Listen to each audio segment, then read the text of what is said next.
magkakaroon ng grip sa trainer dito. Paano mo tutulungan ng hindi mo rin lumangoy?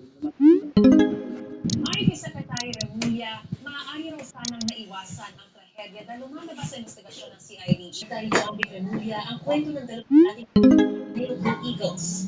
Ang text ay nakatutok 24 oras. Tatlo ang sugatan sa pagsalpok ng ambulansya sa isang SUV sa Quezon City. Ang ambulansya nahuli kang na dumire-diretso kahit nakastop ang Sa lakas ng impact tumagilid ang SUV.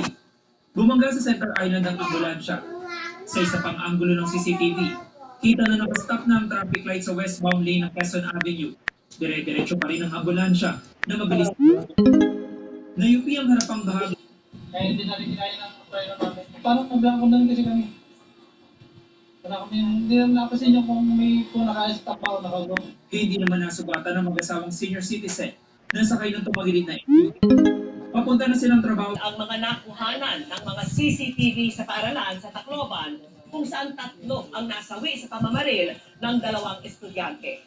At mula pa rin doon, nakatutok live sila Rafi. Vicky, kamatapos lang itong isinagawang candlelighting at misa kanina para sa tatlong estudyanteng nag-buki. Ito nangyaring paumaril. Ito ang mismong kuha noong Lunes. Mga investigador talaga muna ay may access. 8 anggulo ang CCTV ng eskwelahan. Entrance, bahagi ng ayon sa nagbabantay sa bahay. Patuloy naman ang psychological first aid para sa mga estudyante at pati na sa mga